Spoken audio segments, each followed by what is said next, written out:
பொழுது அந்த இடத்துல ஒரு பெரிய ஒலி மேலிருந்து அந்த ரூம் முழுவதும் அந்த ஒலி விட்டு அதுல ஒருவர் வெள்ள அங்கி தரித்தவராய் மேலே இருந்து இறங்கி வந்து என் அம்மாவை பேர் சொல்லி கூப்பிட்டார். மகளே லலிதா அப்படின்னார்.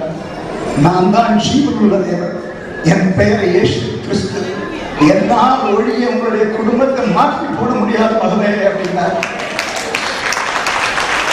என்னுடைய இப்படிப்பட்ட 30 தேவர்கள் செய்ய முடியாத காரியத்தை நீங்க எப்படி செய்வீங்க, நான் எப்படி நம்புறது அப்படின்னு அம்மா கேட்டாங்க. ஒரு குழந்தையை போல வா மகளேன்னு கையை பிடிச்சு ஒரு சர்ச்சினுடைய வாசல்ல கொண்டு போய் அங்க ஒரு நொண்டியா இருந்தவன், ஒரு குஷ்டரோகி, ஒரு குருடை 3 பேர் இருந்து பிச்சை எடுத்துட்டு இருந்தாங்க. அந்த 3 பேரையும் அம்மாவுடைய கண் முன்பாக தொட்டு சுகப்படுத்தினார். அந்த நொண்டி எடுத்து நடக்க ஆரம்பித்தான். அந்த குஷ்டரோகம் மாறிட்டு அந்த குருடன் பார்வையிடான். அப்ப ஆண்டவர் சொன்னார், இது போல உன்னுடைய வாழ்க்கையில குஷ்டம் பிடித்திருக்கிற காரியங்கள் மாறும், நொண்டியாக இருக்கிற காரியங்கள் எடுத்து நடக்க ஆரம்பிக்கும், குருடாக இருக்கிற காரியங்கள் பார்வையடையும். நாளை காலையில 6:15 மணிக்கு தான் உன் கணவர் வருவார். அவரை வரும் பொழுது பக்கத்தில் இருக்கிற ரோப் ஸ்ட்ரீட் அப்படிங்கிற தெருவில் அசம்பிளிஸ் ஆஃப் காட் சர்ச்சுங்கிற ஒரு சர்ச் இருக்கு மகளே. அங்க பாஸ்டர் ஜெபமணி தாஸ் ஒருத்தர் இருக்கார். அவர் இடத்துல நீ கூட்டி கொண்டு போ, நீங்க என்ன பண்ணணுங்கிறத அவர் உங்களுக்கு காண்பிப்பார் என்று சொல்லி அந்த சொப்பனம் முடிந்து அம்மாவை ஆண்டவர் தானே உறக்கம் பண்ணினார்.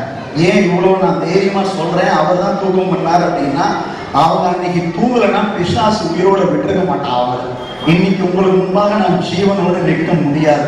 கடவுளே அவங்களை தூக்கம் பண்ணார். கதவு தட்ட சத்தம் கேட்டு 7 மணி 6:15 கதவை திறந்து பார்த்தா அப்பா நின்னார். அப்பதான் அவங்களுக்கே ஒரு நம்பிக்கை வந்தது, நான் பார்த்தது கனவு இல்லை உண்மை அப்படிங்கிற இந்த காரியத்தை எல்லாம் அப்பா கிட்ட எடுத்து சொன்னாங்க. அப்பா என்ன பண்ணிருப்பாரு நினைக்கிறீங்க நீங்க? சத்தம் போட ஆரம்பிச்சார், அடிக்க ஆரம்பிச்சார், திட்ட ஆரம்பிச்சார்.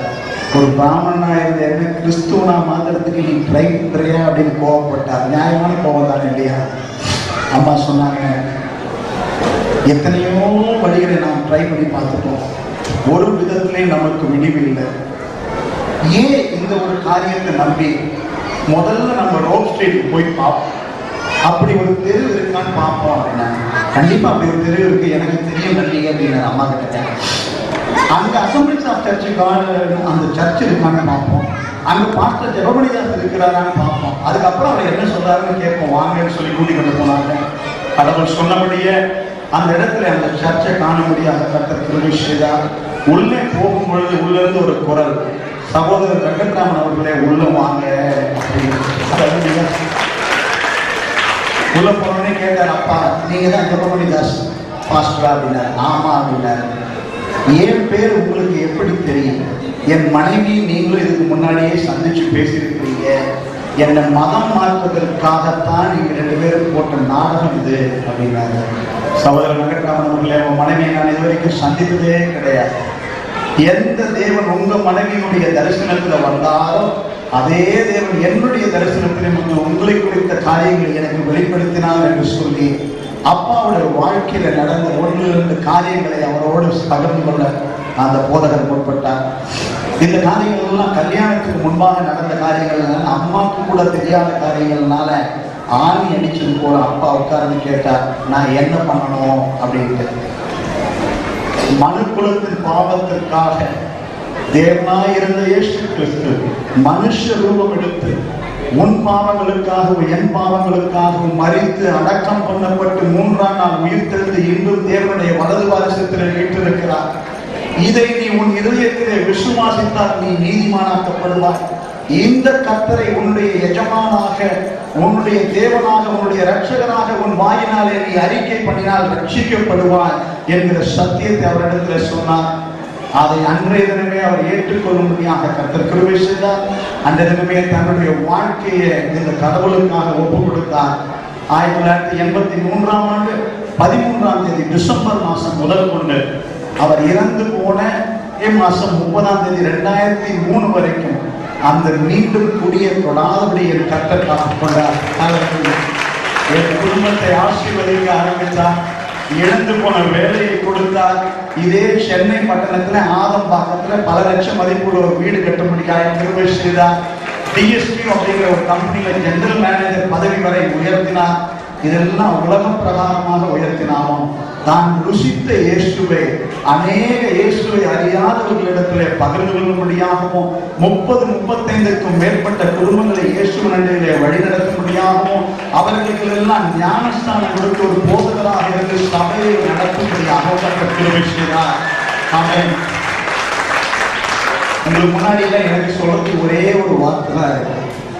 என் தேவன் ஜீவனுள்ள தேவனாய் இருக்கிறபடினால நானும் ஜீவனோடு இருக்கிறேன். ஆமென். இது எங்க அப்பா வெங்கட்ராமனுடைய சாட்சி. என்னுடைய சாட்சி ஒரு 5 நிமிஷத்துல சொல்லி முடிச்சிருக்கேன். சிறு பிராயத்திலே ஆண்டவரை ருசி பார்த்து அறிந்திருந்தோம். வாலிப பிராயத்திலே என்னையும் அறியாமல் நான் வாலிபர் செய்கிற பிழைகளுக்குள்ளாக நானும் கடந்து போனேன். சிகரெட்டு, பீடி பழக்கம், குடிப்பழக்கம் என்னையும் ஆட்கொண்டது. இது எல்லாம் கண்டுட்டு அவரை விட்டு நான் நீங்கி போனேன். இருந்தாலும் கூட என் கடவுள் என் மேல் அன்பாக இருந்து நான் செய்வது தவறு என்பதை எனக்கு காண்பித்து கொடுத்தார். 2003ஆம் ஆண்டு நாங்கள் டெல்லியில் இருந்த பொழுது ஒரு டெல்லி பட்டணத்தில் ஒரு பெரிய கம்பெனியில எக்ஸிக்யூட்டிவ் டைரக்டரா 1,83,000 ரூபாய் சம்பளத்தில் இருந்தேன். நான் இப்படியாக இருந்த நாட்களில் ஒரு வியாதியினாலே பாதிக்கப்பட்டேன். சொரியாசிஸ் அப்படிங்கிற ஒரு தோல் வியாதி. அந்த சொரியாசிஸ் தோல் வியாதி என்னன்னு பார்த்தீங்கன்னா, எப்படி மீனுக்கு மேல செதில் இருக்கோ அப்படியாக செதிலாக வரும். அதெல்லாம் பிச்சு போட்டு ஒரு நாளைக்கு மினிமம் 3 அல்லது 4 டஸ்ட்பின் நிறைய எடுப்போம். 34 கிலோ வெயிட் குறைஞ்ச மனுஷனுக்கு. இப்படிப்பட்ட நிலைமையில இருந்தப்போ கொச்சின் பட்டணத்தில் ஒரு ஹாஸ்பிட்டல் அட்மிட் ஆயிருந்தது. டாக்டர் என்கிட்ட சொன்னாங்க, நீங்க சொரியாட்டிக் ஆர்த்ரைட்டிஸ்னால பாதிக்கப்பட்டிருக்கீங்க. உங்களோட 2 இடுப்பு, 2 முட்டி, 2 கணக்கால் இது 6மே ரீப்ளேஸ்மெண்ட் பண்ணணும். அவ்வளோ ஒரு பெயின். உழைக்கிறதுக்கு ஒரு வழியுமே இல்லை அப்படிங்கிற ஒரு காலகட்டத்துக்குள்ளாக கடந்து சொன்னேன். வேதனை பொறுக்க முடியாம தற்கொலை முயற்சியில நான் ஈடுபட்டேன். அன்றைய தினத்திலே கர்த்தர் ஒரு வார்த்தையை எனக்கு கொடுத்தார். சங்கீதங்களின் புஸ்தகம் 118ஆம் அதிகாரம் 17ஆம் வசனம். நீ சாகாமல் ஜீவனோடு இருந்து கர்த்தருடைய கிரியைகளை விவரிப்பாய் என்கிற அந்த வார்த்தை. அந்த வார்த்தை மூலம் இன்றைய தினத்திலும் நான் சாகாமல் ஜீவனோடு இருந்து உங்களுக்கு முன்பாக அவருடைய கிரியைகளை விவரித்துக் கொண்டிருக்கிறேன். கர்த்தர் திடீரென்று அவர் சொன்ன வார்த்தையின்படியே ஒரு ஆர்த்ரைட்டிஸ் ட்ரீட் பண்ணுகிற ஒரு டாக்டரை கொண்டு வந்தார்.